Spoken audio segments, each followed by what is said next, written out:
yang tertempel gitu ya sama anak misalnya ya. Jadi kita kalau kita mau ganti pasti kita udah komunikasi, saya nggak demonstrasi ini ya, kita harus buka ini dan ini biasanya dia akan nempel dan mungkin akan sakit, jadi kita bisa pakai, kalau lihat di itu tuh ada spraynya ya, spray untuk membuka ini. Kita kalaupun tidak ada mungkin bisa pakai ini apa, pakai kapas. Jadi kita nggak pakai ini ya, kita pakai air biasa, air matang, nggak pakai air matang juga. Jadi karena yang ini yang disediain, intinya nggak pakai NaCl. Lalu kita sebenarnya bisa bantu dengan pakai kapas yang dibasahi, jadi pelan-pelan gitu ya, pelan-pelan semuanya, dan kemudian baru kita buka.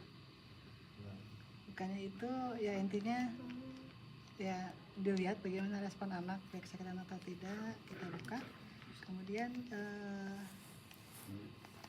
kita simpan di kantong. Ini kan isinya facial, kantong beda gitu. Oke, ini tadi yang sudah dibuka ya. Bingung nggak? Ini kan supaya karena dia nggak ada ya. Ini dua prosedur. Baru kemudian kita bersihkan. Oh ya, saya salah. Harusnya tadi begitu saya membuka juga udah pakai handscoon-nya. Zaman saya itu ini nggak ada handscoon kayak gitu. Kalau sekarang benar-benar lebih stiff ya. Jadi waktu membuka udah pakai handscoon. Setiap kali kita touching pasien harusnya pakai handscoon. Oke, tadi kita bersihkan. Kita mulai dari luar sebenarnya ya, karena yang paling bersih ada yang paling luar kan. Jadi baru ke dalam. Saya teorinya harusnya sekali usap langsung buang ya. Tapi kalau kita praktik, maksudnya praktik di rumah sakit, langsung ngabisin barang. Kita lihat-lihat lah ya. Secara teori harusnya sekali usap langsung dibuang. Tapi kalau masih bersih kita bisa pakai sebenarnya. Tapi itu nggak sesuai dengan teori. Teorinya pakai dibuang. Sudah dibersihkan luarnya, baru stomanya yang terakhir ya kita bersihkan. Intinya cari ini kan harusnya akan banyak kuning-kuning gitu ya, jadi dibersihkan saja. Setelah bersih, saya salah. Jadi tadi kan begitu kita perhatiin nih stomanya, apakah ada kemerahan, apakah merahnya pink segar, apakah ada iritasi di sekitarnya gitu kan ya. Nah, kita perhatiin, kita observasi. Setelah itu baru kalau dia ada iritasi di sekitar ini, kita bisa pakai stoma powder. Jadi stoma powder ya kita oleskan di daerah yang iritasi. Kalau dia nggak iritasi sebenarnya nggak perlu.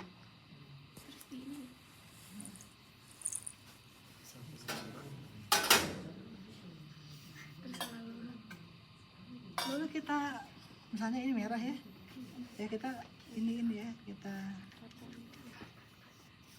kasih beberapa waktu lah sampai dia nempel gitu ya, sampai ada efeknya gitu ya. Setelah itu kita bersihkan. Karena kalau di sini ada, kalau dia ada maka dia akan membuat atau mengganggu ini ya, lem dan nempel kantong stoma ya. Jadi seperti itu. Jadi setelah diituin kita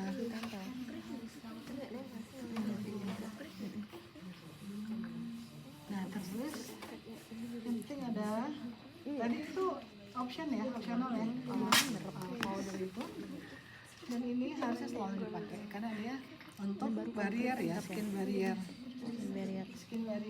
Jadi barriernya itu adalah feses akan keluar dari lubang sini, kemudian akan sini gitu ya, ada kantong stoma sekitarnya. Jadi pasta ini kita pasang di sini gitu, di antara lubang ini dengan kulit, supaya nanti kalau fesesnya keluar, misalnya cair, maka dia keluar dari stoma langsung kena barrier lalu langsung ke kantong.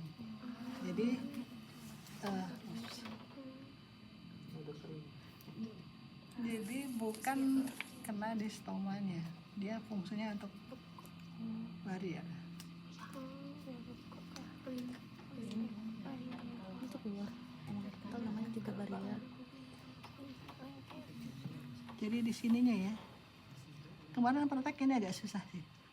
Jadi itunya di sini.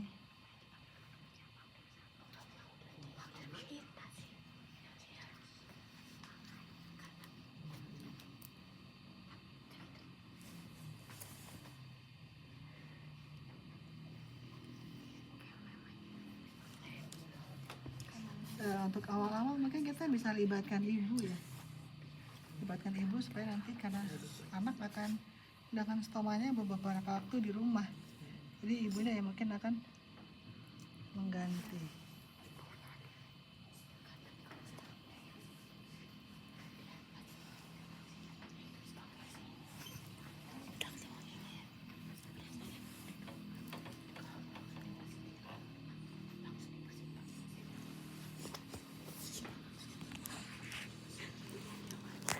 Jadi ini sebenarnya tahapan yang paling penting tuh di sini ya. Jadi dia harus ya menjadi barier. Oke. Mungkin agak susah rapi saya makanya ya. Ya jelas ya. Jadi lubang pinggirnya semuanya ketutup.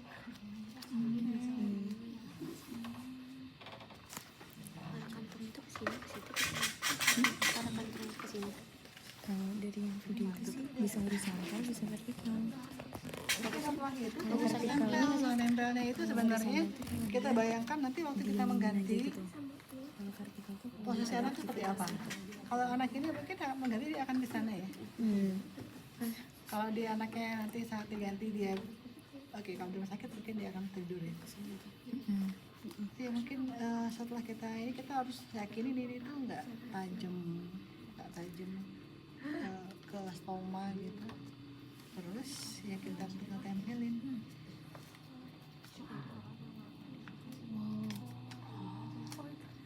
iyalah kalau ada. Ya udah sih orang ini nggak tahu.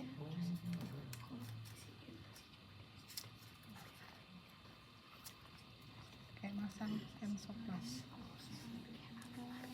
Gitu ya.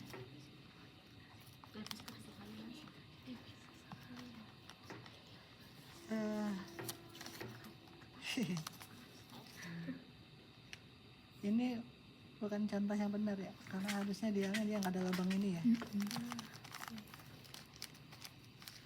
Nggak rapi. Ini kan nggak rapi ya, harusnya nggak ada lubang udara kayak gini. Karena kalau udara gitu nanti bisa cairannya masuk. Ya.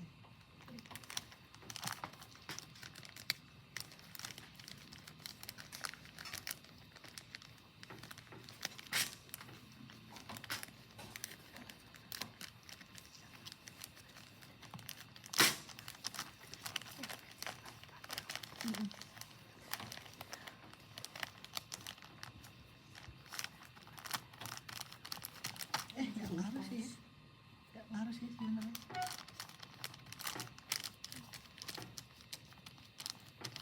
Ya intinya ya gitu. Ini kan kebayang kan, fesesnya keluar, jadi nggak ada bagian yang dia itu akan menyentuh kulit dengan adanya barier. Kalau ada barier maka ya akan kena barier dan langsung ke kantong. Dia anaknya aman. Kayak gitu aja sih sebenarnya. Posisi dokternya itu emang aku samping gitu ya. Tadi saya bilang ini kan bukan yang ideal ya. Idealnya kan ada pembukaan ya, pembukaan gitu ya, gitu kan nanti kita pasang ininya ya. Jadi menghadap kemana maka dia nanti waktu diganti akan menghadap kemana aja. Kalau ini kan dia ke sana, jadi kita ke arah situ.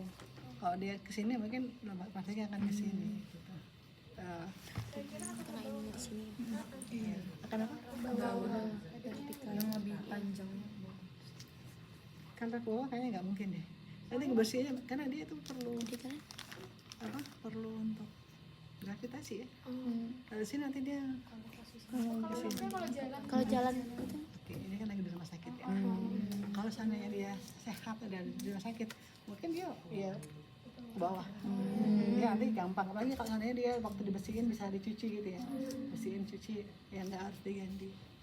Kan kalau kantong stomanya sendiri kan ada macam-macam ya, ada yang bisa beberapa hari, ada yang harus diganti setiap hari. Jadi berapa kali kita harus ganti? 3 hari. Dia diganti kalau ada isinya.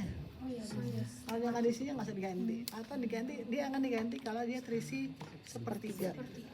Sepertiga baru kita ganti. Kalau dia belum nggak ada isinya ya nggak usah diganti. Kayak ada bagi 3 Ya kira-kira cuma gitu doang ya. di bawah setengah ya baru. Ada yang saya salah, ada yang terlewat.